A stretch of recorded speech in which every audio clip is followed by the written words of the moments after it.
Madame le Président, Monsieur le comité,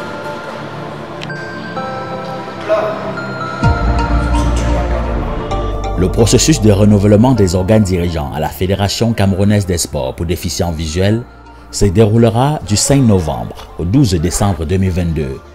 C'est l'une des résolutions des travaux de l'Assemblée générale ordinaire de cette institution associative qui se sont tenus le mercredi 26 octobre 2022 au cercle municipal de Yaoundé.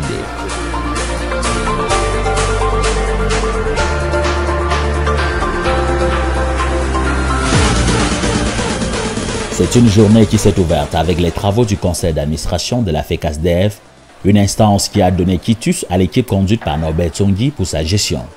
La rencontre s'ouvre avec l'hommage rendu aux membres et à la télé disparue au cours de l'année finissante. Et c'est une minute de silence qui a été demandée par le président Tsongi.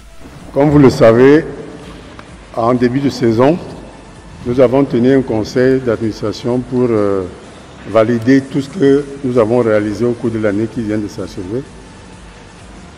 Et à l'occasion de ce conseil, nous étions avec certains de nos membres qui nous ont quittés.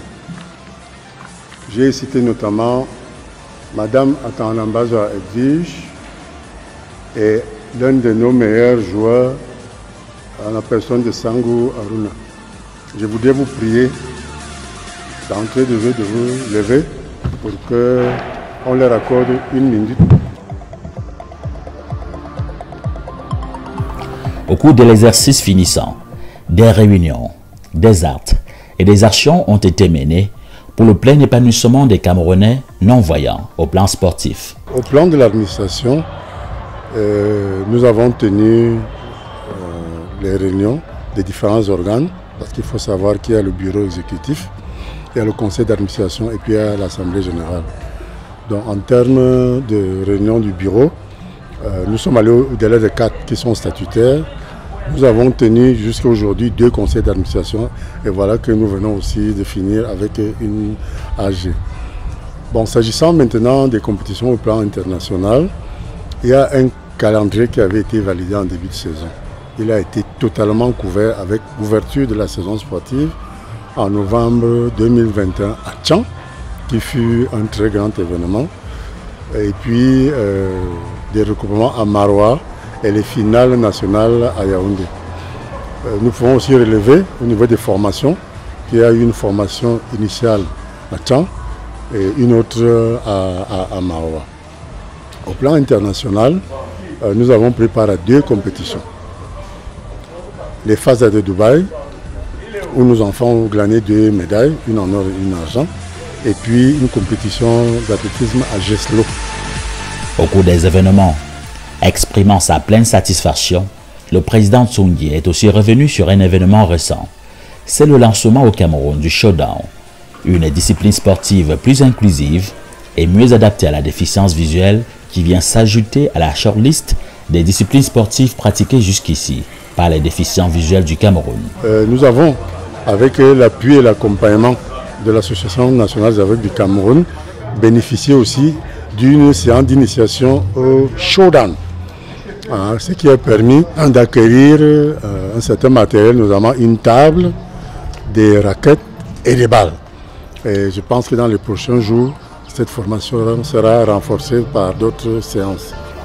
Pour une fédération qui prend encore ses marques, mais qui affiche pleinement ses ambitions, l'équipe de Norbert Tsongi souhaite s'ouvrir au partenariat. Ici, les actions en cours sont encourageantes. Au niveau de la collaboration, nous sommes en très bons termes avec nos différentes associations, celles qui sont affiliées à la fédération, nos différentes tutelles, le ministère des Sports, le ministère des Affaires sociales, et puis le Comité national paralympique camerounais, qui forme un tout avec les 4 fédérations spécifiques. Bon, nous savons aussi que notre tendon d'Achille, notre faiblesse, c'est la mobilisation des ressources matérielles et financières. À ce titre, nous avons mis un accent, ce qui fait que, avec l'association Supporters Solidaires, nous sommes en train de finaliser une convention qui va faire que nos membres bénéficient des formations, de la participation des compétitions et puis éventuellement des appuis financiers. La même chose est en train d'être faite avec la FECAFOOT, où le président Eto'o nous a reçus. Et comme mesure phare, il a d'abord permis que nos enfants fassent des matchs d'exhibition en prélude à l'ouverture du championnat de football Elite One. Au retour du Qatar, une convention sera signée. Nous n'oublions pas le partenariat avec la mairie rurale de Bikok, de même qu'avec la mairie de la ville, où le quartier major maire, M. Mbianda, fait partie désormais de nos effectifs. À l'orée des élections à la Fédération camerounaise des sports pour déficients visuels, les défis de cette organisation sont bien connus et ne dépendent nullement des hommes. Preuve de la structuration réussie d'une instance qui souhaite aller loin. Les chantiers pour la FECADEF sont connus, quel que soit le leader. Il faut renforcer la cohésion au sein de la fédération. Il faut amener les membres à contribuer, s'acquitter de leurs obligations, paiement des frais de cotisation, des frais de licence. Il faut renforcer les capacités des entraîneurs, des officiels, même des administrateurs. Donc je pense que c'est un grand chantier, évidemment. L'objectif principal, c'est les Jeux paralympiques de Paris 24, où nous devons avoir une participation massive et une participation honorable. Nous rêvons de voir pour la première fois au Cameroun, aux Jeux paralympiques, un athlète déficient visuel décrocher une médaille. Les travaux de l'Assemblée générale de la Fédération camerounaise des sports pour déficients visuels se sont déroulés en après-midi, dans l'ordre et la sérénité. À l'ordre du jour. Présenter le travail que nous avons effectué au cours de la saison sportive 2021-2022, nous projeter à l'avenir, notamment avec la préparation du processus de renouvellement des exécutifs au sein de la FECASDEF, suivant les instructions de notre tutelle qui ont été prescrites à travers 2 circulaires. À cet effet, il sera question de valider le code électoral qui a été élaboré par des experts et validé par le conseil d'administration qui s'est tenu ce matin. En même temps, il sera question d'élire les membres des dites commissions, prérogatives dévolues à l'Assemblée générale. Les travaux ont connu des présences remarquables, dont André Yadassi, représentant du ministre des Sports et de l'Éducation physique, et Mabouan Kessak, représentant du président de la Fédération camerounaise de football. En tout cas, je suis déjà très ravi d'être ici. C'est vrai que j'ai été mandaté par le président Samuel Eto'o empêché. Je me contente des travaux parce que ça n'a pas été du tout facile. Mais on est arrivé à la fin, de 13h à 17h, je pense que tout le monde rentre content. Tout a été... Je pense que les membres aussi, les membres de cette fédération sont contents parce que ça se lit par les visages. Donc je rentrerai dire au président Eto'o que tout se passe très bien, surtout que dans les prochains jours, probablement après la Coupe du Monde, on aura signé notre convention.